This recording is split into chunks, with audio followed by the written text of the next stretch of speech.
ایک شخص کا کارنامہ، وہ یہودی فتنہ گر، وہ روح مصدق کا بروز، ہر قبا ہونے کو ہے اس کے جنوں سے تار تار۔ اسی طرح وہ عبداللہ ابن سبا یہودی فتنہ گر۔ آج اہل تشیع میں سے بعض حضرات کہتے ہیں کہ یہ عبداللہ ابن سبا یہ تو افسانوی شخصیت ہے، اس کی حقیقت کوئی تھی ہی نہیں، حالانکہ ان کی اپنی کتاب میں رجال کشی کے اندر اس کا ذکر موجود ہے، اور یہ بھی موجود ہے کہ حضرت علی رضی اللہ تعالیٰ عنہ نے اپنے عہد خلافت میں اسے زندہ جلوایا ہے۔ اس کی وجہ کیا تھی؟ یہ آیا مدینہ کے اندر اسلام کا لبادہ اوڑھ کر، اس نے چند عقیدوں کی اشاعت شروع کی۔ سب سے پہلے حضرت علی تو خدا ہیں، گاڈ انکارنیٹ، اوتار کا تصور، جیسے ہندوؤں میں ہے رام چندر جی خدا کا اوتار، اور عیسائیت میں بھی پہلے گاڈ انکارنیٹ کا تصور تھا کہ حضرت مسیح خدا کا اوتار ہے، انکارنیشن آف گاڈ۔ تو اس نے کہا کہ حضرت علی تو خدا کا اوتار ہے، خدا ہے۔ نمبر دو، اس نے کہا کہ ہر نبی کا ایک وصی ہوتا ہے جس کے حق میں وہ وصیت کرتا ہے، تو حضور صلی اللہ علیہ وسلم کے وصی حضرت علی ہیں، لہذا خلیفہ تو اول روز سے حضرت علی ہیں، حضرت ابو بکر، حضرت عمر، حضرت عثمان، یہ تو غاصب ہیں، اور حضرت عثمان کی خلافت تھی اس وقت، خاص طور پر۔ پھر اس نے جو قبائلی عصبیت تھی اسے بھڑکایا۔ پرانی جو عصبیت چل رہی تھی قریش کے اندر، وہ دو گھرانے ایک دوسرے کے مد مقابل تھے۔ دیکھیے، ایک ہوتا ہے قبیلہ، ایک ہوتا ہے گھرانہ۔ ہمارے پنجاب میں ایک قبیلہ ہے وٹو قبیلہ، اس کے گھرانے بہت سے، مانے کے، لالے کے، فجے کے، شامت کے، یعنی کوئی لالا تھا ان میں سے بڑا، ان کے بیٹے ہو گئے لالے کے، ان کی اولاد، خاندان یہ کہلاتے ہیں۔ قبیلہ ایک، یہ وٹو قبیلہ۔ تو قبیلہ تھا قریش، اس میں گھرانے بہت تھے، بنو ہاشم، بنو امیہ، بنو تیم، بنو عدی، یہ بہت سے گھرانے تھے۔ تو چوٹی کے دو گھرانے جو تھے وہ بنو ہاشم اور بنو امیہ، ان کے درمیان چپقلش تھی، مقابلہ، مسابقت، اور یہ مسابقت فی الخیر بھی ہوتی تھی۔ اگر انہوں نے غریبوں کو کھانے کھلائے ہیں تو ہم ان سے بڑھ کر کھلائیں گے، اگر وہ حاجیوں کی خدمت کرتے ہیں تو ہم ان سے بڑھ کر کریں گے۔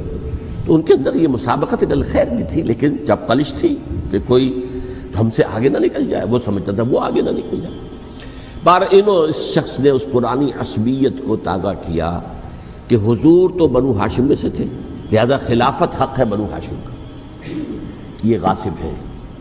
اس سے پہلے دو خلفاء جو تھے وہ نہ بنو ہاشم سے تھے نہ بنو امیہ سے تھے۔ حضرت ابو بکر بنو تیم میں سے تھے، چھوٹا قبیلہ تھا۔ حضرت عمر بنی عدی میں سے تھے، وہ بھی چھوٹا قبیلہ تھا۔ یہ حضرت عثمان پہلے خلیفہ جو بنو امیہ میں سے تھے، جن کی پرانی چپقلش بنو ہاشم سے تھی۔ اب اس کو موقع مل گیا کہ پرانی قبائلی عصبیت کو بھڑکائے۔ یہ ہے اصل میں اس فتنے کا پس منظر عبداللہ ابن سبا نے جو آ کر پھیلایا ہے، اور اس کی تفصیل میں اس وقت میں نہیں جا سکتا، کیسے یہ فتنہ پروان چڑھا، کیا انہوں نے اسٹریٹجی اختیار کی، کہ یہ کیا کرتے تھے، گروہ بنا کر بھیجتے تھے لوگوں کو، کوفے میں جاؤ تو وہاں پر دمشق کے گورنر کے خلاف اور مصر کے گورنر کے خلاف الزامات لگاؤ، اس نے یہ کیا، وہ غبن کر گیا، وہ یہ کر گیا، وہ خیانت کر رہا ہے، وہ رشتہ داروں کو پال رہا ہے، اور عثمان کے خلاف بھی تقریریں کرو رضی اللہ تعالیٰ عنہ۔ دمشق میں جاؤ تو کوفے کے گورنر کے خلاف، کیونکہ دمشق کے گورنر کے خلاف بات کرو گے تو لوگوں کو معلوم ہوگا کہ یہ جھوٹ بول رہے ہیں، لیکن یہ کہ وہاں تو تم بات کرو کوفے کے گورنر کے خلاف اور مصر کے گورنر کے خلاف اور حضرت عثمان کے خلاف۔ مصر میں جاؤ تو بات کرو کوفے کے اور شام کے گورنر کے خلاف اور حضرت عثمان کے خلاف۔ یہ انہوں نے ایسا اٹھایا، اور اس زمانے میں آپ کو معلوم ہے ذرائع رسل و رسائل تھے نہیں، نہ اس فتنے کی پتہ چل سکا جب تک کہ وہ فتنہ جو ہے پوری طرح برگو بار لا کر تراور درخت نہیں بن گیا۔ اس کے نتیجے میں حضرت عثمان رضی اللہ تعالیٰ عنہ شہید ہوئے، اور خلیفہ پھر حضرت علی رضی اللہ تعالیٰ عنہ کو انہی سوائیوں نے، جنہوں نے گھیراؤ کیا تھا، جنہوں نے حضرت عثمان کو شہید کیا ہے، یہی حضرت علی رضی اللہ تعالیٰ عنہ کے ارد گرد ہو گئے۔ اور حضرت علی رضی اللہ تعالیٰ عنہ بھی نہیں چاہتے تھے خلافت کی بیعت لینا، لیکن آخر کیا کرتے؟ کیا وہ امت کو بغیر خلیفہ کے چھوڑ دیتے؟ حضرت زبیر سے کہا گیا، انہوں نے نہیں مانا، رد کر دی بات۔ حضرت طلحہ سے کہا گیا، انہوں نے نہیں مانا۔ حضرت علی سے کہا گیا، اب عشرہ مبشرہ میں سے یہی تو تھے نا، لہذا انہوں نے تسلیم کر لیا، خلافت ہو گئی۔ لیکن اس کے بعد جو خانہ جنگی ہوئی ہے، اس خانہ جنگی کے نتیجے میں نوٹ کر لیجئے کہ 1,00,000 کے قریب مسلمان ایک دوسرے کی تلواروں اور نیزوں اور برچھیوں اور تیروں سے ختم ہو گئے، ہلاک ہو گئے۔ یہ ہماری تاریخ کا تاریک ترین باب ہے۔ 5 سال، 4.5 سال حضرت علی کی خلافت کے اور 6 مہینے حضرت حسن کی خلافت کے رضی اللہ تعالی عنہ۔ اس سے کیا ہوا کہ ایک طرف تو اسلام کی جو توسیع ہو رہی تھی، تھمتا نہ تھا کسی سے سیل رواں ہمارا، وہ سیلاب رک گیا، انٹرنل سیبوٹاج ہو گئی نا، اب تو اندر ہی آپس ہی میں اگر دست و گریبان ہو گئے تو باہر اب کیا توسیع کرتے ہیں، وہ توسیع کا عمل رک گیا۔ اور یوں سمجھیے کہ جیسے ٹرک اگر کبھی چل رہا ہو، بھرا ہوا ہو، لوڈڈ، اور وہ چڑھائی چڑھ رہا ہو، تو اگر کہیں موشن ٹوٹ جائے، ٹرک کو رکنا پڑے، تو ڈرائیور کے جان پر بن جاتی، اس لیے کہ اس کو دوبارہ سٹارٹ کرنا، اور جبکہ وہ چڑھائی پر ہے، انکلائن پر ہے، آسان کام نہیں ہوتا، خطرہ ہوتا ہے وہ پیچھے جو ہے وہ نہ جائے۔ اور پہاڑی علاقوں میں آپ کو معلوم ہے ذرا پیچھے چلے جانے کا مطلب جو ہے بہت خطرناک جو ہے نتیجہ نکل سکتا ہے۔ بہرحال حضرت علی رضی اللہ تعالیٰ عنہ نے اپنے خلافت میں ایک کام یہ کیا، اب اس کی کیا مصلحتیں تھیں یہ تو انہی کے علم میں ہوگا، ہم قیاس کر سکتے ہیں اور میں اس میں نہیں جانا چاہتا۔ ابھی تک خلافت کا مرکز تھا مدینہ منورہ، حضرت ابوبکر، حضرت عمر، حضرت عثمان، وہیں جہاں حضور صلی اللہ علیہ وسلم رہے تھے اور جہاں پر کہ حضور مدفون تھے۔ لیکن حضرت علی نے اپنا مرکز جو ہے وہ کوفہ بنا دیا۔ اچھا، اس کی ایک ظاہری وجہ یہ سمجھ میں آتی ہے کہ اسلام کا جو پھیلاؤ ہو گیا تھا، وہ سلطنت اتنی وسیع ہو گئی تھی کہ مدینہ منورہ بہت جنوب میں اور بڑے صحرا کو عبور کر کے جانا ہوتا تھا۔ کوفہ جبکہ ایسی مقام پر تھا کہ جہاں سے مشرقی راستہ جا رہا ہے ایران کو، عراق کے اندر تو ہے وہ شہر کوفہ، اور پھر ایران اور خراسان اور ہندوستان کو راستہ جا رہا ہے، وہیں سے شمال کی طرف جا رہا ہے، شام کی طرف اور ترکی کی طرف، اور وہاں سے پھر یہ کہ مغربی افریقہ کو بھی کنٹرول کرنا، جو شمالی افریقہ کو، وہ بھی آسان تھا۔ بہرحال حضرت علی نے کوفہ کو اپنا مرکز بنایا، اور نتیجہ یہ ہوا کہ سبائیوں کا بھی مرکز وہی بن گیا، چونکہ انہوں نے اپنے آپ کو گردا گرد رکھا حضرت علی کے رضی اللہ تعالیٰ عنہ۔ اب ظاہر بات ہے کسی پرٹیکولر پرسن کے خلاف تو کوئی مقدمہ موجود تھا نہیں، بلکہ جب جنگ جمل ہو رہی تھی، ابھی جنگ نہیں ہوئی تھی، حضرت عائشہ، حضرت طلحہ، حضرت زبیر وہ لے کر آئے تھے ایک لشکر اس مطالبے کے لیے کہ حضرت عثمان کے قاتلوں کو سزا دی جائے، قصاص لیا جائے۔ حضرت علی رضی اللہ تعالیٰ عنہ سے گفت و شنید ہو رہی تھی، حضرت علی جو ہے اس پر آمادہ ہو گئے کہ ٹھیک ہے، میں جو بھی قاتلین عثمان ہیں ان کو گرفتار کر کے سزا دوں گا۔ عین اسی وقت کوفے کی مسجد کے اندر جو ہے 10,000 کا مجمع کھڑا ہو گیا، ہم سب قاتل عثمان ہیں، لو ہم سے بدلہ کہاں سے لوگے؟ اور انہوں نے کیا کیا، جاتے ہی جنگ چھیڑ دی، اور جب چھڑ جائے تو یا مرو یا مارو، اس کے علاوہ تو کوئی چارہ کار ہوتا ہی نہیں۔ ایک رات میں 10,000 مسلمان شہید ہوئے، جن میں 2 عشرہ مبشرہ میں سے حضرت زبیر اور حضرت طلحہ رضی اللہ تعالیٰ عنہ۔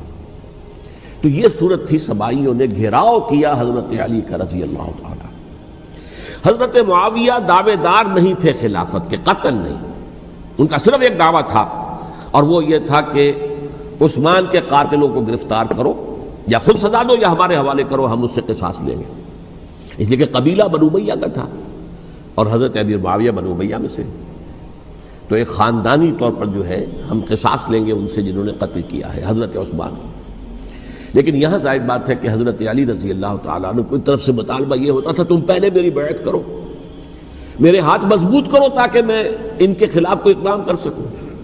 لیکن انہیں یہ اندازہ تھا کہ اگر میں نے بیعت کی تو ظاہر بات ہے کہ حضرت علی تک پہنچنے سے پہلے مجھے گردن بڑھا دیں گے یہ لوگ، اس لیے کہ سبائی جو ہے وہ آپ کو گھیرے ہوئے۔ بہرحال ایک عجیب الجھاؤ، ایک ڈائلیما تھا جس کی وجہ سے یہ جنگ چلتی رہی، اور حضرت علی رضی اللہ تعالیٰ عنہ کو انہی کے شیعان علی ہی کے اندر سے وہ جماعت علیحدہ ہوئی تھی جس کو ہم خوارج کے نام سے جانتے ہیں، اور ایک خارجی ملجم ابن ملجم ہی نے حضرت علی کو شہید کیا رضی اللہ تعالیٰ عنہ۔ پھر حضرت حسن رضی اللہ تعالیٰ عنہ، اب دیکھیے کس قدر صحیح بات تھی جو حضرت علی رضی اللہ تعالیٰ عنہ نے فرمائی جب ان سے کہا گیا کہ کیا ہم آپ کے بیٹے حسن کے ہاتھ پر بیعت کر لیں رضی اللہ تعالیٰ عنہ۔ فرمایا نہ میں تمہیں اس کا حکم دیتا ہوں نہ میں اس سے روکتا ہوں، یہ تمہارا معاملہ ہے، امرہم شورا بینہم، تم اپنے باہمی مشورے سے جو فیصلہ کرو گے ٹھیک ہے، میں نہ حکم دیتا ہوں نہ روکتا ہوں. اس کا کیا مطلب ہے؟ باپ کے بعد بیٹے کی خلافت ہرگز حرام نہیں ہے، ورنہ کہتے کیسے ہو سکتا ہے میرا بیٹا؟ نہیں، یہ نہیں کہا آپ نے. حضرت عمر سے بھی کہا گیا تھا کہ اپنے بیٹے کو نامزد کر دیں، عبداللہ ابن عمر کو، تو انہوں نے جواب میں کیا کہا؟ اسے تو طلاق دینی بھی نہیں آتی. انہوں نے اپنی کسی زوجہ کو طلاق دی تھی اور اس میں جو صحیح ترین طریقہ ہے وہ اختیار نہیں کیا تھا. انہیں طلاق دینے تک نہیں آتی تو میں اسے خلیفہ بنا دوں. یہ نہیں کہا تھا کہ باپ کے بعد بیٹا خلیفہ نہیں ہو سکتا، یہ تو نہیں تھا. کہیں حرام نہیں ہے، نہ کتاب و سنت میں، نہ کوئی حدیث ہے، نہ کہیں قرآن مجید میں. تو حضرت علی نے بھی فرمایا رضی اللہ تعالی، نہ میں روکتا ہوں نہ حکم دیتا ہوں، یہ تمہارا اپنا معاملہ ہے. بہرحال حضرت حسن رضی اللہ تعالی عنہ نے حضرت امیر معاویہ سے صلح کر لی، خلافت ان کے سپرد کر دی. دیکھیے، میں حضرت ابوبکر، حضرت عمر، حضرت عثمان، حضرت علی کے ساتھ حضرت حسن کے دور خلافت کو بھی خلافت راشدہ میں سے سمجھتا ہوں.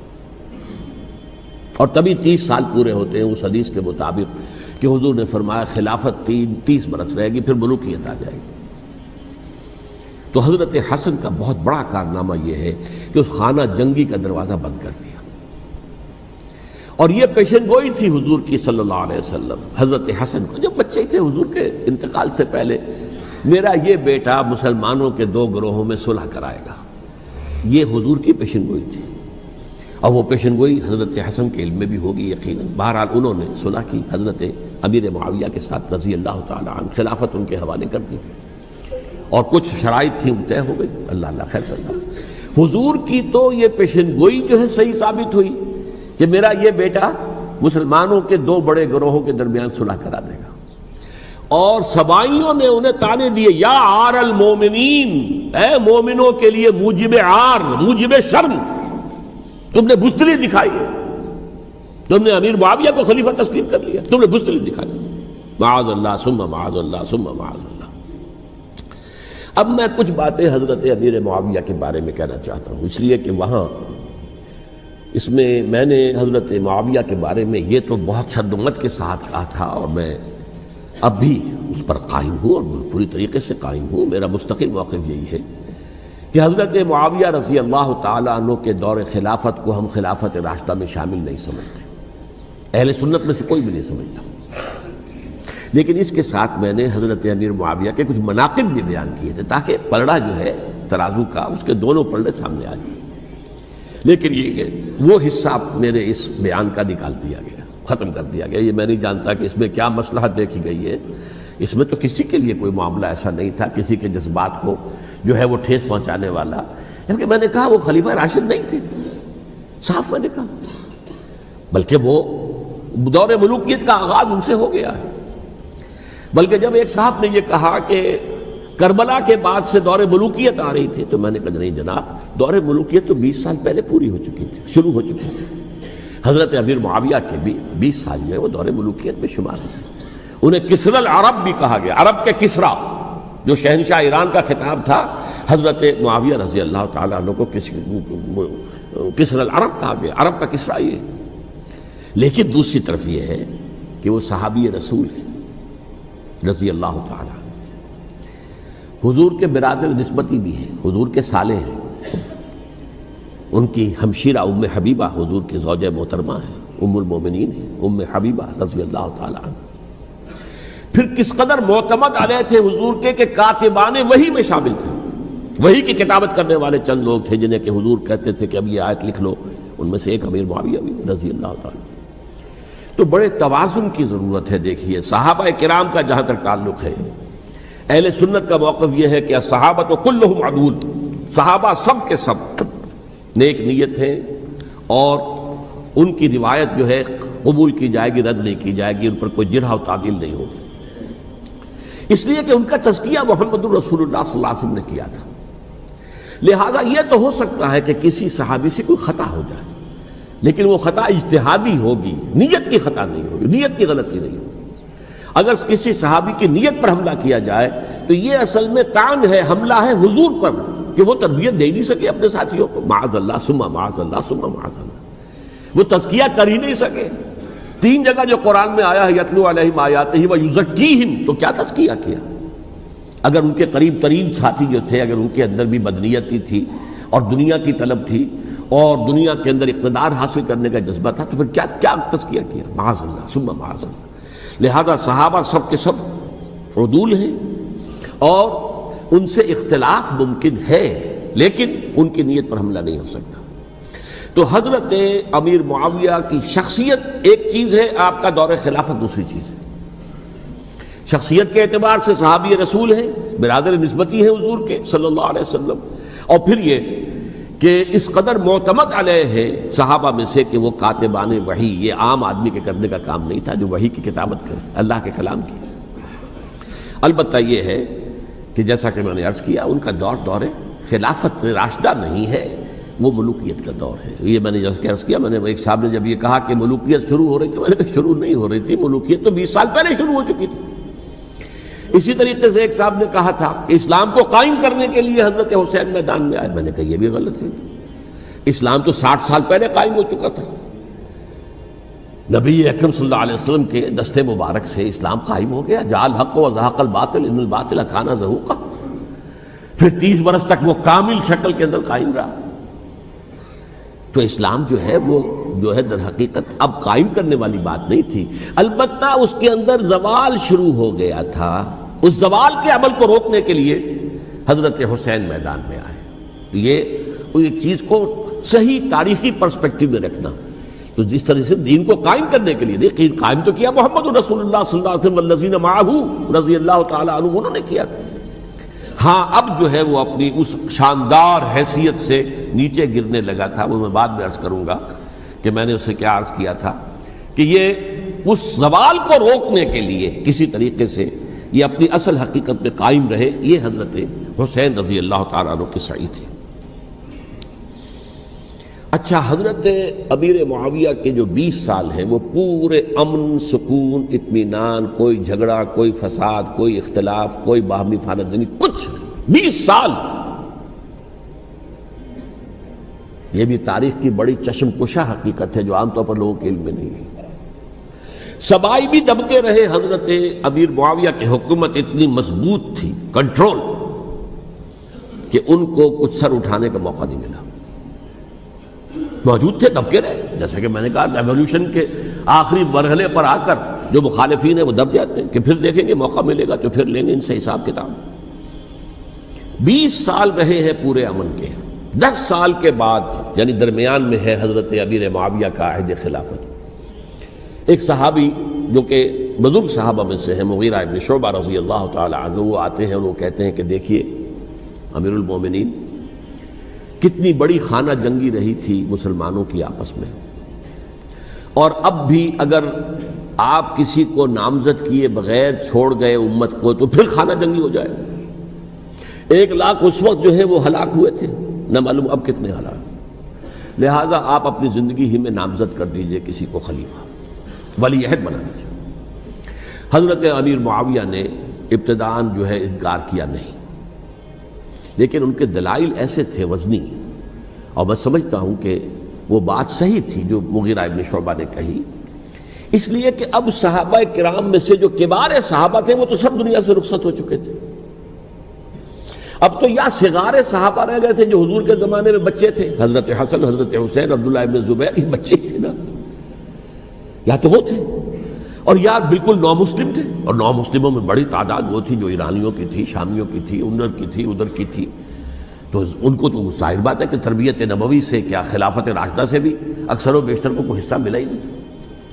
تو اس صورت میں اب وہ اعلیٰ ترین معیار پر حکومت کے نظام کو قائم کرنا ممکن نہیں ہے۔ کوئی قبائلی عصبیت جب تک حکومت کی پشت پر نہیں ہوگی، حکومت مستحکم نہیں ہوگی۔ یہ گویا کہ ایک جس کو کہتے ہیں کہ حقیقت بینی، واقعیت پسندی، ایک آئیڈیلزم ہے اور ایک ریئلزم ہے کہ آپ فیکٹس آن دی گراؤنڈ کو غور کریں، سوچیں اس کے اوپر اور پھر کوئی فیصلہ کریں۔ اس اعتبار سے پھر حضرت امیر معاویہ نے بات مان لی اور بیعت لے لی لوگوں سے حضرت یزید کے لیے کہ یہ خلیفہ ہوں گے میرے بعد، اس کو ولی عہدی کہتے ہیں۔ اچھا، اس وقت 5 افراد ایسے تھے کہ جنہوں نے اس سے اختلاف کیا، یہ بات بہت اہم ہے۔ میرا کتابچہ ہے سانحہ کربلا، اس کے کچھ نسخے آج یہاں ہوں گے، آپ لوگ پڑھیے اسے غور سے اور پھیلائیے تاکہ حقیقت سامنے آئے۔ 5 افراد کون تھے جو ہونے چاہیے؟ ابو بکر فوت ہو گئے، ان کے بیٹے عبد الرحمن ابن ابی بکر، عمر فوت ہو گئے، ان کے بیٹے عبداللہ ابن عمر، عباس فوت ہو گئے، ان کے بیٹے عبداللہ ابن عباس، زبیر فوت ہو گئے، ان کے بیٹے عبداللہ ابن زبیر، اور حضرت حسن جو ہے ان کا انتقال ہو چکا تھا، حضرت علی کے بیٹے حضرت حسین رضی اللہ تعالیٰ عنہ مجمعین۔ حضرت حسن کے بارے میں ایک فریق کا کہنا یہ ہے کہ انہیں زہر دے کر ہلاک کیا گیا، اہل تشیع کا قول یہ ہے، جبکہ اہل سنت کہتے ہیں کہ نہیں، وہ اپنی جو بھی طبی موت تھی اس سے ان کے وفات، لیکن میں اس میں نہیں جانا چاہتا، اس لیے کہ یہ مائکرو ہسٹری جو ہے نا، وہ تو ایک ایک واقعے کے لیے ادھر کی روایات کیا، ادھر کی کیا ہیں، ان کے پاس کیا دلائل، ان کے پاس یہ تو کسی ریسرچ اسکالر کا موضوع ہے، میرا موضوع نہیں ہے۔ لیکن بہرحال یہ 5 حضرات تھے جنہوں نے ولی عہدی کی بیعت نہیں کی، لیکن حضرت معاویہ اتنے حلیم الطبع انسان تھے، انہوں نے جبر نہیں کیا، کوئی تشدد نہیں کیا۔ ٹھیک ہے، ولی عہدی کی بیعت نہیں کر رہے، کوئی بات نہیں، میری بیعت تو کی ہوئی ہے نا، ابھی تو میں زندہ ہوں، بات ختم ہو گئی، میری بیعت کو تو نہیں توڑا انہوں نے، فسخ بیعت نہیں کی۔ اس اعتبار سے انہوں نے نہ کوئی تشدد کیا، نہ جبر کیا، نہ کوئی مواخذہ کیا۔ لیکن جب امیر معاویہ کا انتقال ہو گیا، اب ولی عہدی کی بجائے وہ اب خلافت کی بیعت ہوئی، سب لوگوں نے بیعت کر لی۔ ان 5 میں سے ایک فوت ہو چکے تھے، حضرت عبد الرحمن ابن ابی بکر فوت ہو چکے رضی اللہ تعالی، 4 تھے، ان 4 میں ایک اختلاف ہوا۔ 2 کی رائے یہ تھی، عبداللہ ابن عمر، عبداللہ ابن عباس، کہ اگرچہ یہ کام غلط ہوا ہے، اسلام کی روح کے منافی ہوا ہے، یہ بادشاہت کی بنیاد پڑ رہی ہے، لیکن یہ بات ایسی نہیں ہے کہ اس کی بنا پر ہم خانہ جنگی شروع کروا دیں، امت کے اندر خون خرابہ کروائیں، فساد کروائیں، لہذا انہوں نے بیعت کر لی۔ اب کوئی اگر یہ کہے معاذ اللہ کہ وہ بک گئے تھے یزید کے ہاتھ میں، معاذ اللہ ثم معاذ اللہ، وہی بات آپ اختلاف کر سکتے ہیں کہ انہیں نہیں کرنی چاہیے تھی، یہ کوئی رائے رکھے، مجھے اختلاف نہیں، لیکن ان کی نیت پر حملہ کریں گے تو حملہ محمد رسول اللہ پر ہوگا صلی اللہ علیہ وسلم۔ عبداللہ ابن عمر کون ہیں؟ کتنی حدیثیں ان سے جو ہے وہ منقول ہیں۔ عبداللہ ابن عباس کون ہیں؟ جنہیں حضور نے جو ہے جن کے لیے دعا کی تھی، اے اللہ فقہہ فی الدین وعلمہ التاویل، اے اللہ اس نوجوان کو دین کا فہم عطا کر اور قرآن کی تاویل اور تفسیر کا علم عطا کر، حبر الامہ کہلاتے ہیں۔ وہ کہیں پیسوں اور ٹکوں کے عوض بک جانے والے نہیں تھے، انہوں نے امت کی مصلحت دیکھی، نیت جو ہے اس پر حملہ نہ کیجئے، البتہ اختلاف کا حق آپ کو حاصل ہے۔ 2 حضرات جو ہے ڈٹے رہے کہ نہیں، ہمیں کم وٹ میں ریزسٹ کرنا ہے۔ عبداللہ ابن زبیر عمر کے اعتبار سے وہ بڑے ہیں، مسلمانوں میں سب سے پہلے ولادت مدینے میں جا کر جو ہوئی ہے وہ عبداللہ ابن زبیر کی ہوئی ہے۔ ہجرت کر کے جب مہاجرین وہاں پہنچے، کچھ عرصے تک کسی کے ہاں کوئی اولاد نہیں ہوئی، تو لوگوں نے تانے دینے شروع کر دیے کہ معلوم ہوتا ہے کہ یہاں آ کر یہ مکے کے رہنے والے جو ہیں کمزور ہو گئے ہیں، ان کے ہاں اولاد ہی نہیں ہو رہی۔ پھر عبداللہ ابن زبیر کی ولادت ہوئی ہے، یہ حضرت ابو بکر کے نواسے ہیں، حضور کی زوجہ محترمہ حضرت عائشہ کی بہن، حضرت دیکھیے ابھی نام نکل گیا ہے جی، حضرت اسماء رضی اللہ تعالی عنہا عنہما، یہ ان کے صاحبزادے ہیں، حضرت زبیر کے بیٹے۔ ان کا فیصلہ ہوا کہ ہمیں ریزسٹ کرنا ہے کم وٹ میں، ایٹ اینی کاسٹ۔ حضرت حسین ابن علی رضی اللہ تعالی عنہما کا بھی فیصلہ ہوا کہ ہمیں ریزسٹ کرنا ہے کم وٹ میں۔ البتہ ان میں بھی ایک اختلاف ہو گیا، یعنی یہ 2 تو جڑے رہے، ان 2 میں اختلاف ہو گیا۔ عبداللہ ابن زبیر کا کہنا یہ تھا کہ ہمیں حجاز میں رہنا چاہیے، یہ سرزمین ہے جس میں نبوت کی برکات سب سے زیادہ ہیں، یہاں ہم مضبوط قلعے کے اندر ہیں، ہمیں یہاں سے جو ہے ریزسٹ کرنا چاہیے اور ختم کرنا چاہیے اس نظام کے اندر جو خرابی آ گئی ہے اس کو۔ حضرت حسین رضی اللہ تعالیٰ عنہ کے پاس خطوط کا تانتا بنا ہوا تھا، کوفے سے لوگ خط لکھ رہے تھے، آئیے آئیے آئیے، ہم آپ کے ہاتھ پر بیعت کریں گے، ہم آپ کے ہاتھ پر بیعت کریں گے، ہم آپ کے ہاتھ پر بیعت کریں گے۔ یہی وہ کوفہ جو حضرت علی کا دارالخلافہ رہا تھا اور جو پھر سبائیت کا گڑھ بن گیا تھا۔ چنانچہ حضرت حسین نے حضرت مسلم بن عقیل کو بھیجا وہاں پر کہ میرے نمائندے کی حیثیت سے جا کر وہاں پر بیعت لو۔ 10-12 ہزار افراد نے بیعت کر لی، لیکن اس کے بعد یزید کی طرف سے گورنر بنا کے بھیجا گیا ابن زیاد کو۔ ابن زیاد نے آ کر جو تشدد کیا اور سختی کی تو سب کے سب بیعت توڑ کر اور سب منحرف ہو گئے. مخلصین تو وہ تھے نہیں. الکوفی لایوفی، کوفی جو ہے وہ تو کوئی وعدہ وفا کرنے والا ہوتا ہی نہیں، بیعت توڑ دی. فمن نقص فانما ينقص على نفسه، بیعت کے بعد بیعت توڑ دینا بہت بڑا گناہ ہے، توڑ دی. ادھر اطلاع مل گئی حضرت حسین کو، چل چکے تھے، وہ راستے میں تھے کہ وہاں تو مسلم بن عقیل شہید ہو گئے اور سب لوگوں نے بیعت توڑ دی. اب واپس جانا چاہتے تھے لیکن مسلم بن عقیل کے بیٹے جو ہے اڑ گئے. یہ عرب کی اپنی ایک جو ہے پرانی ان کی حمیت اور ان کا قبائلی نظام کہ اب ہم اپنے والد کے خون کا قصاص لیے بغیر نہیں جائیں گے. حضرت حسین رضی اللہ تعالیٰ عنہ کی مروت اور شرافت کہ یہ میرا ساتھ دینے کے لیے آئے تھے، اب میں ان کا ساتھ نہ دوں تو یہ تو شرافت اور مروت کے خلاف ہے. کہا اچھا چلو چلتے. وہاں جا کر بھی عین اپنے میدان کے اندر بھی حضرت حسین رضی اللہ تعالیٰ عنہ نے 3 چیزیں پیش کی ان کوفیوں کے لشکر کے خلاف. سب سے بڑا لشکر کے اندر سب سے بڑے تو کوفی تھے جنہوں نے بیعتیں کی ہوئی تھی حضرت حسین کے ساتھ. دیکھو مجھے جانے دو واپس حجاز کی طرف، یا مجھے سرحدوں پر بھیج دو تاکہ میں کافروں کے ساتھ جنگ کرتے ہوئے اپنی جان دے دوں، یا مجھے یزید کے پاس جانے دو، میں اپنا معاملہ اس سے طے کر لوں. لیکن کوفیوں کو یہ گوارا نہیں تھا. اگر یہ یزید کے پاس پہنچ گئے تو ہمارا کچا چٹھا بیان کر دیں گے کہ مجھے تو ان لوگوں نے برگلا کر بلایا تھا. اس لیے کہ دیکھیے حضرت امیر معاویہ کے 20 سالوں کے دوران میں بتا چکا ہوں ان کی حکومت اتنی مستحکم تھی کہ اس کے خلاف کوئی فتنہ اٹھانا ممکن نہیں تھا. اب چونکہ ایک چینج اوور ہوا تھا، اور چینج اوور میں آپ کو معلوم ہوتا ہے کہ ایک جس کو کہتے ہیں every thing is in the melting پاٹ، ابھی تو یہ درمیان کے اندر معاملہ ہے، تو انہیں موقع ملا. سر اٹھایا حضرت حسین رضی اللہ تعالیٰ عنہ کو، جو خطوط لکھے جس کے کہ تھیلے کے تھیلے اور بوریوں کی بوریاں بھری ہوئی حضرت حسین کے ساتھ تھی. وہ کہا کہ آئیے ہم آپ سے بیعت کریں گے. انہوں نے نہیں مانا. اور اصل میں حضرت حسین کے قاتل وہ کوفی ہیں، وہ بزدل، وہ منافق جنہوں نے بیعت کر کے بیعت توڑی.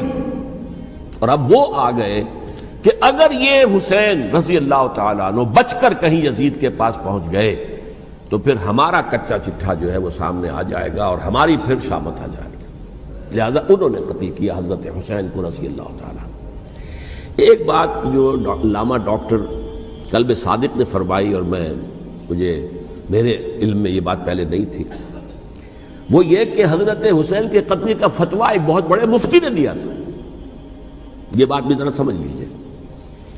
حضرت حسین رضی اللہ تعالیٰ عنہ کے قتل کا فتویٰ ایک بہت بڑے مفتی نے دیا تھا. کیوں دیا تھا؟ اس لیے کہ حضور کی احادیث موجود ہیں کہ جب ایک شخص کی ایک خلیفہ کی بیعت ہو جائے تو دوسرا اگر کھڑا ہو تو اسے قتل کر دو. کھلی حدیث. اسی لیے ایک بہت بڑے مفسر بھی ہیں، فقیہ بھی ہیں، قاضی ابن العربی رحمۃ اللہ علیہ. ایک ابن عربی ہیں الف لام کے بغیر، ابن عربی، وہ بہت بڑے صوفی ہیں، فلسفی ہیں، اندلس کے ہیں. یہ قاضی ابن العربی ہیں جنہوں نے قرآن کی ایک تفسیر لکھی ہے اس اعتبار سے کہ صرف ان آیات کی تفسیر جن سے کہ فقہی احکام جو ہیں ان کا استنباط ہوتا ہے. یہ 2 تفسیریں اس طور سے لکھی گئی ہیں قرآن مجید کی. احکام القرآن ان کا نام ہے دونوں کا، جن میں سے ایک جو ہے قاضی ابن العربی کی ہے. ان کا ایک جملہ نقل ہوتا ہے، قتل الحسین بسیف جدہ، حسین قتل ہو گئے اپنے ہی نانا کی تلوار سے. وہ تلوار کیا تھی؟ جب کسی کی بیعت ہو چکی ہو پھر کوئی کھڑا ہو مدعی خلافت، قتل کر دو. میرے نزدیک حضرت حسین مدعی خلافت نہیں تھے. یہ بات اس وقت سامنے لوگوں کے نہیں آئی، بلکہ حکومت نے یہ باور کرا دیا کہ یہ تو باغی ہے، یہ مدعی ہے خلافت کے. انہوں نے تو دعویٰ نہیں کیا خلافت کا، وہ تو صرف اس عمل کو روکنے کے لیے میدان میں آئے تھے. اور اس بات کو اچھی طرح سمجھ لیجئے کہ اس وقت تک یہ جو تصور آج ہمارے پاس ہے کہ ریاست علیحدہ ہے، حکومت علیحدہ ہے، state of Pakistan, we are loyal to the state of Pakistan, ہم ریاست پاکستان کے وفادار ہیں، گورنمنٹ آف پاکستان کے وفادار نہیں ہے. We are not loyal to the government. Government تو کبھی بے نظیر کی تھی، ہم اس کے خلاف تحریک چلا رہے تھے، یا کبھی کسی اور کی تھی اس کے خلاف تحریک چل رہی ہے، یا کبھی ضیاء الحق کی تھی اس کے خلاف تحریک چل رہی ہے۔ گورنمنٹ کو بدلنا تو عوام کا حق ہے آج، اس وقت نہیں تھا۔ اس وقت ریاست اور حکومت کا کوئی فرق نہیں تھا، لہذا جو حکومت سے اختلاف کرے گویا کہ باغی ہے۔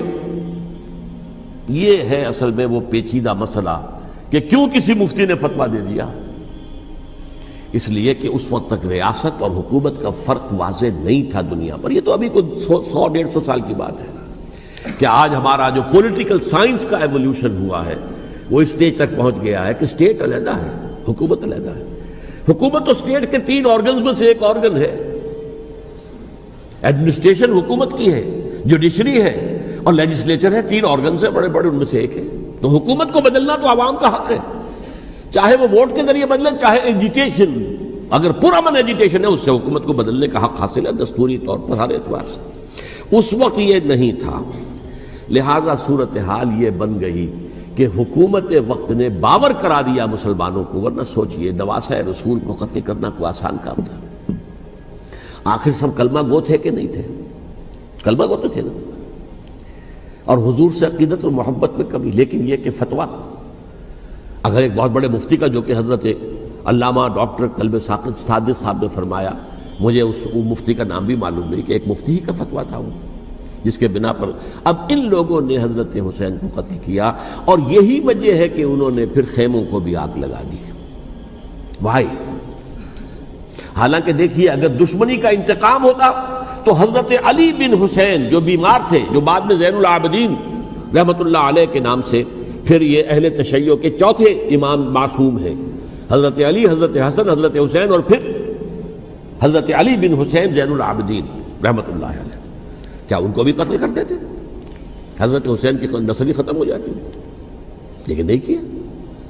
آگ کیوں لگائی؟ آگ اس لیے لگائی کہ وہ جو ڈاکومنٹری پروف ہے ہماری غداری کا یزید کے خلاف حضرت حسین کو جو ہم نے دعوت دی، وہ جو ڈاکومنٹری پروف خطوط کی شکل میں موجود ہے وہ ختم ہو جائے، ڈسٹرائے ہو جائے۔ اس کے لیے انہوں نے خیموں میں آگ لگائی۔ بہرحال یہ ہے تاریخی پس منظر، یہ اسی سبائی فتنے کا تسلسل ہے جس نے سب سے پہلے حضرت عثمان کی جان لی رضی اللہ تعالیٰ عنہ۔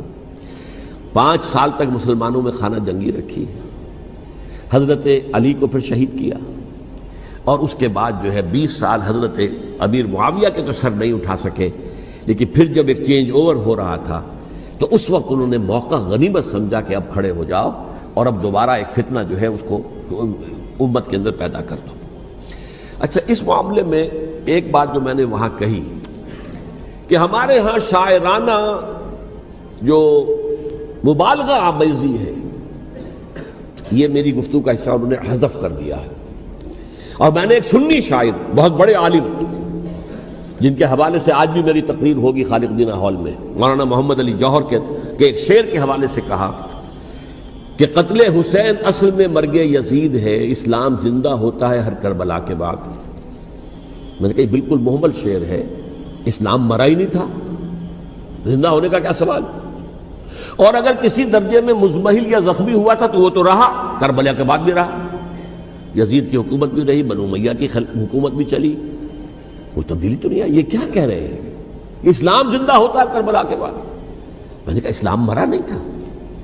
جیسے میں نے یہ کہا کہ ملوکیت جو ہے وہ اب شروع نہیں ہوئی، ملوکیت تو 20 برس پہلے شروع ہو چکی تھی حضرت امیر معاویہ کے، لیکن ظاہر بات ہے کہ حضرت حسن نے، حضرت حسین نے اس کو قبول کیا، اور حضرت حسین نے تو پھر 10 سال تک ولی عہدی جو تھی چاہے بیعت نہیں کی، لیکن اس کے خلاف میدان میں آ کر چیلنج تو نہیں کیا۔ اس اعتبار سے یہ معاملہ جو ہے اسلام زندہ ہوتا ہے کربلا کے بعد، یہ بے تکی بات ہے۔ ہاں، حضرت شاہ اسماعیل شہید رحمۃ اللہ علیہ کی اگر میں تشبیہ کو، تمثیل کو سامنے رکھوں تو اسلام کی عمارت 6 منزلہ ہے، 6ٹھی منزل ٹاپ کی وہ گر گئی، 5 منزلیں انٹیکٹ تھیں، اسلام مرا نہیں تھا۔ عدالت میں شریعت کے مطابق فیصلے ہو رہے تھے، قاضی تھے، مفتی تھے، شریعت نافذ تھی، اسلام کہاں مرا تھا؟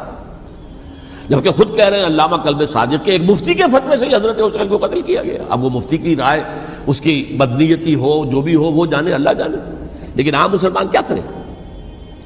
اس پہلو سے اسلام مرا نہیں تھا. ہاں ایک منزل گر گئی تھی، وہ گری رہی، 1000 برس تک گری رہی، یہاں تک کہ آ کر مغربی امپیریلزم نے اس کے گرایا، ملوکیت کا معاملہ ختم کیا، اور وہ جبرین ملوکیت دوسری آ گئی.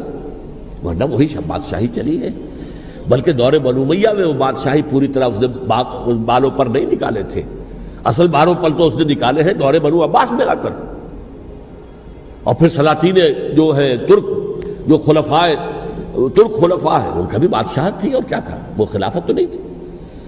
تو یہ تو اسلام میں جو بھی نقص واقع ہو گیا تھا، کبھی واقع ہو گئی تھی، وہ جو کی تو برقرار رہی. اس کو بھی تسلیم کیا. میں اللہ کا شکر ادا کر کے کہتا ہوں کہ دونوں حضرات، دونوں شیعہ دانشور اور بڑی اعلیٰ سطح کے جو شیعہ عالم تھے، انہوں نے اس بات کو تسلیم کیا اور میری اس بات کو چیلنج نہیں کیا.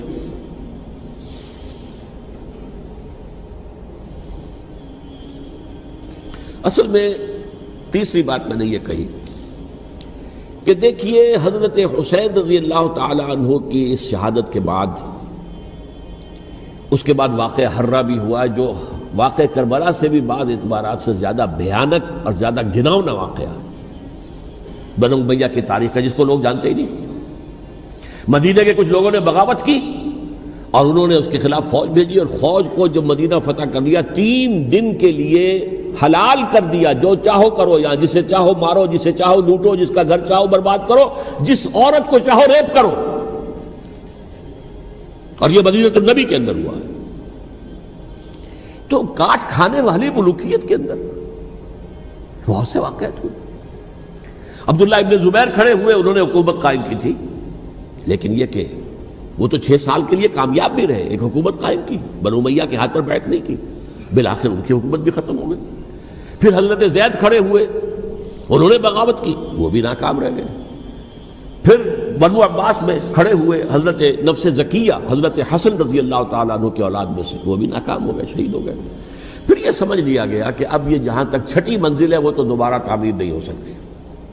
یہ تو جس کی لاٹھی اس کی بھینس، جس کے پاس طاقت ہوگی اس کی حکومت ہوگی، جس کا قبیلہ زیادہ قوی ہوگا، جس قبیلے میں زیادہ عصبیت ہوگی، مضبوط ہوگا، متحد ہوگا، طاقتور ہوگا، اسی کی حکومت ہوگی. البتہ اس کے نیچے لوگوں کے اخلاق کی اصلاح کرو.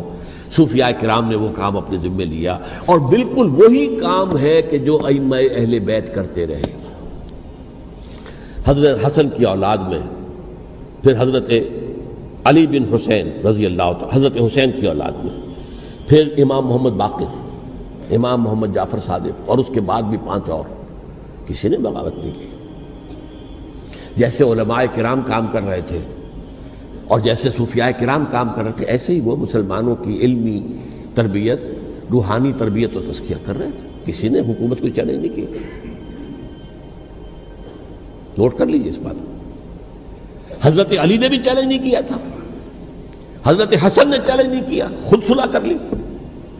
تو ائمہ اہل بیت جو 12 یہ گنتے ہیں، جن میں سے آخری جو ہے حضرت مہدی کو تو ابھی ظاہر ہونا ہے، ان کے عقیدے کے مطابق وہ روح پوش ہیں، وہ ظاہر ہوں گے. لیکن 11 حضرات کے بارے میں یہ کہ حضرت حسین کے سوا کسی نے بھی چیلنج نہیں کیا وقت کے نظام. اور حضرت حسین نے بھی اس مغالطے پر کیا کہ کوفی ساتھ دیں گے، اور یہ موقع ہے کہ یہ جو 6ٹھی منزل اسلام کی گر گئی ہے، اسے دوبارہ تعمیر کر دیا جائے. انہوں نے خلافت کا دعویٰ نہیں کیا تھا، یہ انہیں عوام کو مغالطے میں مبتلا کیا گیا کہ یہ خلافت کا مدعی ہو کر سامنے آیا. جیسا کہ میں نے آپ سے کہا تھا، امیر معاویہ نے حضرت علی کے عہد خلافت میں کبھی خلافت کا دعویٰ نہیں کیا. مدعی خلافت نہیں تھے وہ تو یہ کہتے تھے کہ قاتلان حسین جو ہے، قاتلان عثمان کو سزا دو، قصاص دو، بس. اسی طرح حضرت حسین نے بھی. اب دیکھیے اس ضمن میں اس میں کوئی شک نہیں ہے، حضرت حسین رضی اللہ تعالی عنہ کی جو شہادت ہوئی ہے، ان کے ساتھیوں کی، اعزاء و اقارب کی، تاریخ انسانی میں یہ عزم، ہمت، شجاعت، مثابرت، صبر، استقلال، استقامت، اس کی بہت روشن مثال ہے، بہت روشن مثال ہے، بہت روشن مثال ہے. لیکن اس سے تاریخ کی رفتار پر کوئی اثر نہیں پڑا. وہ جو ملوکیت آ گئی تھی وہ اور گہری سے گہری ہوتی چلی گئی. واقعہ کربلا کے بعد تو واقعہ ہررا ہوا، میں نے گنوا دیا آپ کو، اس سے زیادہ تو میرے خیال میں کہ اور ہمارے لیے لائق شرم جو ہے کوئی واقعہ ہے ہی نہیں اس پہلو سے۔ لیکن حضرت حسین کا ایک، اب ان کو یہ کہ میں مطلب یہ کہ اگر میں ان کے ہاتھ پر بیعت کر لیتا ہوں جو کہ اس وقت سامنے موجود تھے کہ یزید کی بیعت تمہارے ہاتھ پر کرتا ہوں، تو گویا کہ اپنے آپ کو سرنڈر کر دیتے ہیں۔ وہی خطرہ جو امیر معاویہ کو تھا کہ مجھے وہ تو پہنچنے بھی نہیں دیں گے علی تک رضی اللہ تعالیٰ عنہ، اور مجھے پہلے ہی شہید کر دیں گے۔ یہی خطرہ حسین کو تھا رضی اللہ تعالیٰ عنہ کہ مجھے یزید تک پہنچنے نہیں دیں گے، پہلے قتل کر دیں گے۔ اور ویسے بھی یہ ایک شرافت، مروت اور حمیت اور غیرت اور عزت نفس کا تقاضا بھی تھا کہ بھائی معاملہ ہے یزید کا، میرا مجھے وہاں جانے دو، اللہ اللہ خرصلہ، یو کین اسکورٹ می، میرے دائیں بائیں چلو تاکہ میں کہیں اور بھاگ نہ جاؤں تمہارے خیال میں، مجھے وہاں پہنچا دو، میں وہاں پہ جا کے اس سے معاملہ کر لوں۔ لیکن انہوں نے قتل کیا، اصل قاتلان کوفی، وہی سبائی۔ البتہ یہ ہے کہ اس واقعے کی جو یادگار ہے اس میں کوئی شک نہیں ہے کہ اس نے مسلمانوں میں سے ایک گروہ کے دل میں قربانی اور شہادت کا جذبہ بہت پیدا کیا، اس میں کوئی شک نہیں۔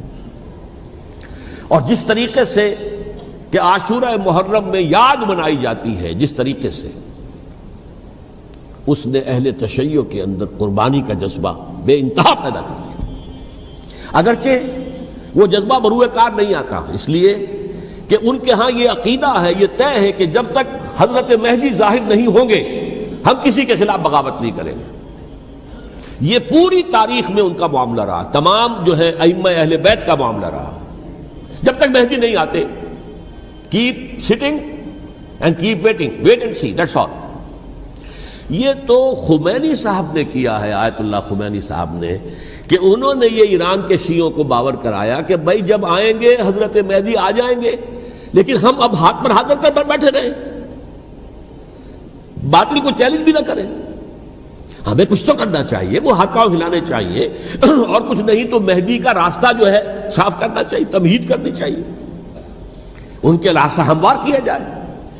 تو یہ ان کی بڑی عظمت ہے آیت اللہ خمینی صاحب کی کہ اہل تشیع ایران کے جو ہے ان سے انہوں نے یہ بات منوا لی کہ ہم بالکل انرٹ نہیں بیٹھے رہیں گے، بلکہ اب انہیں نائب امام قرار دے کر اور ولایت فقیہ کے فلسفے کے حوالے سے، یہ دو چیزیں ان کی جو ہیں بنیادی فلسفے کی ہیں، وہ اس وقت میرا موضوع نہیں ہے، انہوں نے عوام کو ایسا کھڑا کیا ہے کہ 20,000 سے لے کر 30,000 کے درمیان انسانوں نے جانیں دے دی، عورتوں کے جلوس نکلے، شیرخوار بچہ گود میں ہے عورت کے اور گولی کھا رہی ہے اور مر رہی ہے، گر رہی ہے۔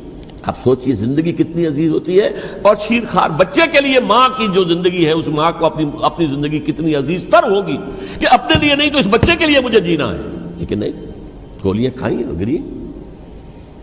یہ جذبہ انہی میں ہے۔ واقعہ یہ ہے کہ اہل سنت کے اندر یہ جذبہ نہ ہونے کے برابر ہے، یہ میں واشگاف الفاظ میں کہہ رہا ہوں۔ پورے عالم اسلام میں صرف شیعہ ایران ایسا نکلا ہے کہ جس نے بادشاہت کا خاتمہ کیا، باقی سعودی عرب میں بادشاہت بیٹھی ہوئی ہے، ڈٹ کر بیٹھی ہوئی، اربوں ڈالر کا ایک ایک محل بنتا ہے ان بادشاہوں کا، اور سنی سن ہے، سن، کوئی حرکت نہیں۔ وہ تو اب جو حرکت ہو رہی ہے وہ اینٹی امریکن حرکت ہے جو ہو رہی ہے، وہ در حقیقت وہ مسئلہ بالکل دوسرا ہے جو اس وقت ہو رہا ہے، لیکن یہ کہ عالم اسلام میں کوئی تحریک ایسے نہیں اٹھی۔ یہ اہل تشیع میں ہے جو بالکل استثنائی بات ہے کہ انہوں نے جو ہے ایسا بادشاہ جس کو کہا جاتا تھا کہ اس کا جو اسلحہ خانہ ہے وہ ایشیا میں سب سے بڑا اسلحہ خانہ ہے، جو 2500 سالہ پرانی جو ایک عظمت تھی ایران کی، اس کو دوبارہ تازہ اور زندہ کرنا چاہتا تھا۔ 2500 سالہ برسی اس نے منائی تھی، اس کے لیے ایک شہر آباد کیا تھا کہ خسرو یا سائرس یا ذوالقرنین قرآن مجید کی اصطلاح میں اس کی یادگار بنائی تھی، اور وہ سوچ رہا تھا کہ وہی عظمت دوبارہ ایران کی ہوگی جو کہ خسرو کے زمانے میں تھی، جس کا قرآن مجید میں سورہ کہف کے اندر ذکر ہے، مشرقی فتوحات، مغربی فتوحات، شمالی فتوحات۔ تو وہ بادشاہ ہے، اس کو بھاگنا پڑا وہاں قربانی کی وجہ سے۔ تو یہ جو ہے واقعہ کربلا نے، اس میں کوئی شک نہیں ہے کہ ایک ایسی مشعل روشن کی ہے جس کو کہ ہر شخص کو دیکھنا چاہیے۔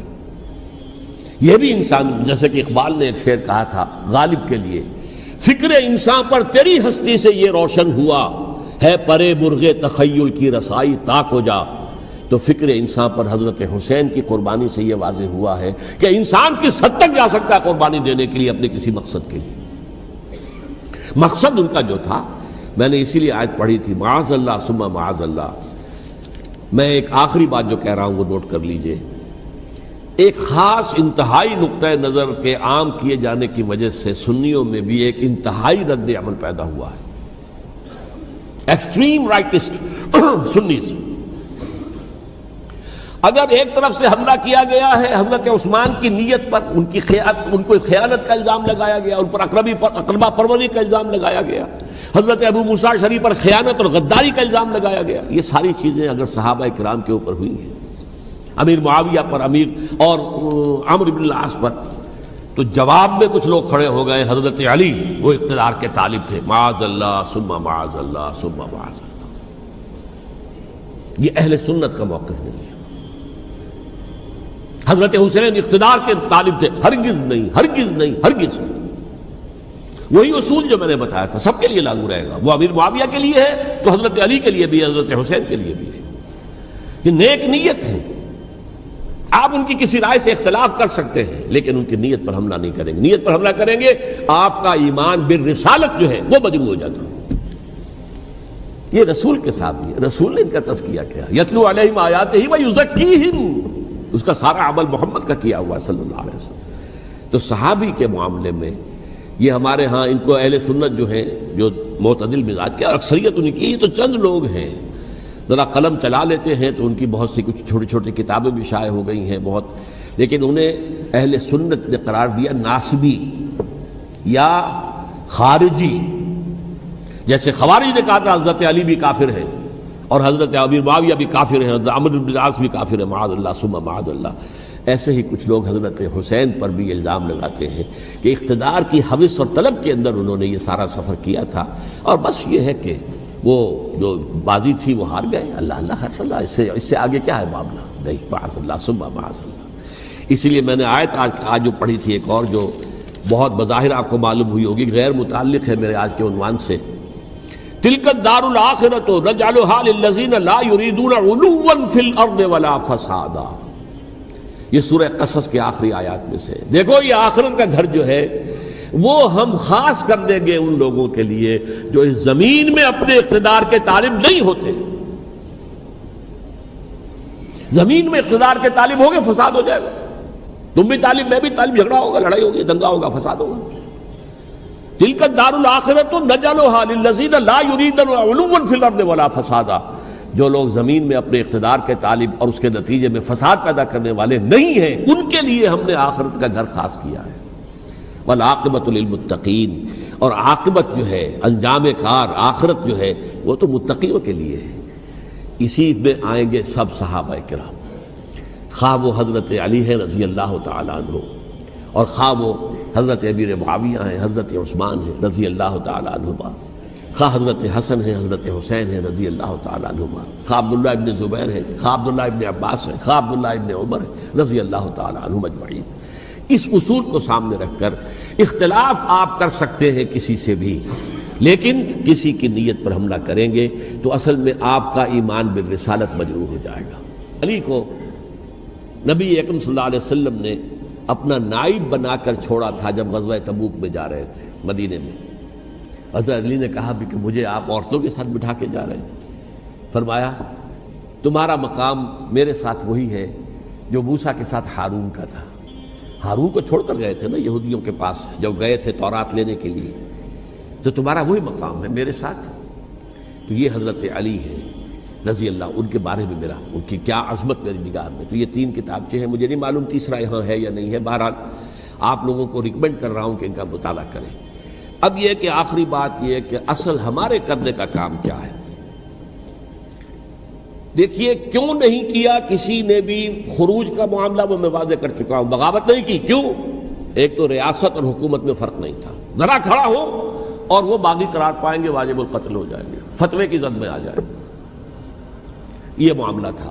اور دوسرے یہ کہ عمارت پوری گری نہیں تھی، ایک منزل گری تھی نا۔ آج ہم کہاں کھڑے ہیں؟ پوری عمارت گری ہوئی ہے، نہ شرعی عدالتیں ہیں، نہ شرعی فیصلے ہیں، نہ احکام الہی نافذ ہے، نہ حدود اور قصاص کے معاملات، کچھ بھی نہیں۔ ہمارا فرض کیا ہے؟ حضرت حسین کی مدح کرتے رہیے، تعریف کرتے رہیے، صحابہ کرام کی مدح کرتے رہیے، مدح صحابہ، اس کے لیے مجلسیں قائم ہو رہی۔ بھائی کر کیا رہے ہو؟ تھے تو آبا وہ تمہارے ہی، مگر تم کیا ہو؟ ہاتھ پر ہاتھ دھرے منتظر فردا ہو۔ تلک امۃ قد خلت لہا ما کسبت ولکم ما کسبتم۔